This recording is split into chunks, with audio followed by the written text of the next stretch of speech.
Guernica, peinture de Pablo Picasso réalisée en 1937.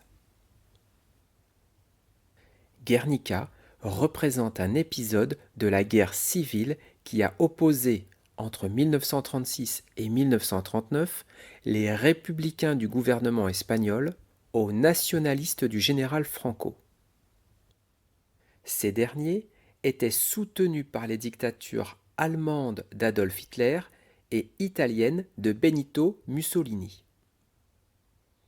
Le 26 avril 1937, le village du Pays basque espagnol de Guernica est bombardé par l'aviation allemande et italienne. Des centaines de civils meurent dans le bombardement de cette petite ville de 7000 habitants. Pablo Picasso est un peintre et sculpteur espagnol. Lorsqu'il crée Guernica en 1937, il est déjà un peintre reconnu. Dans cette œuvre, Pablo Picasso utilise seulement le noir et le blanc, couleurs de deuil qui rappellent aussi les photographies des actualités de l'époque. Les images sont brutales, corps blessés, personnages qui souffrent. L'artiste utilise de nombreux symboles pour faire passer son message. Il condamne l'attaque de Guernica et la guerre en général. Voici l'analyse des symboles et des différents éléments de cette œuvre faite par le musée du Grand Palais. Picasso n'illustre pas le bombardement de manière réaliste. On ne trouve ainsi aucune bombe représentée. Le peintre marque le drame d'une autre manière. Une ampoule, entourée d'un halo lumineux aux éclats piquants, symbolise le feu venu du ciel. La violence, le désordre et la mort sont restitués par le traitement de la composition. Picasso brouille la perception, ne laisse à l'œil aucun repos. La toile fourmille d'éléments fragmentés par les aplats de noir, blanc et gris. Les corps sont déformés de manière expressive.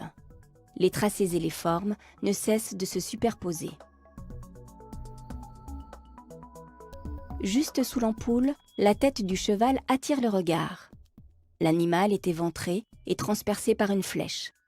Son hennissement de douleur matérialise l'incompréhension des victimes, animales et humaines, face à cet événement soudain, inexplicable et injustifiable.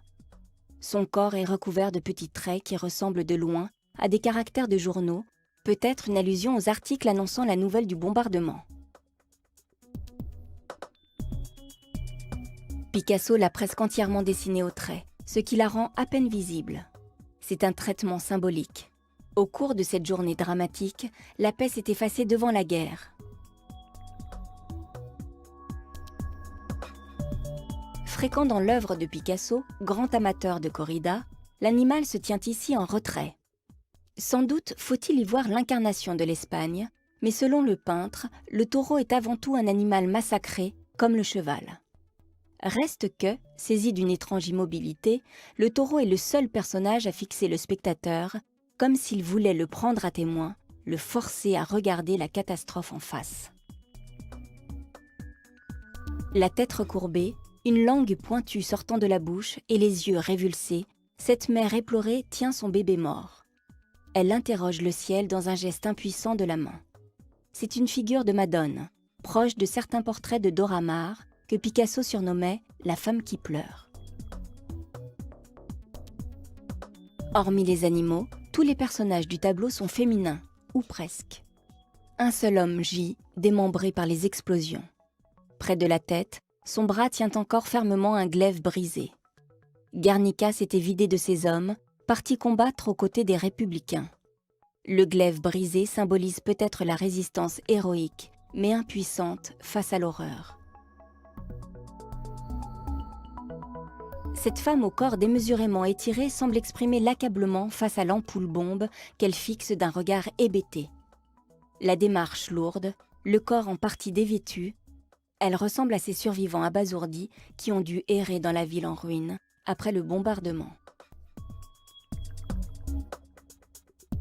Une partie des armes testées sur Guernica étaient des bombes incendiaires.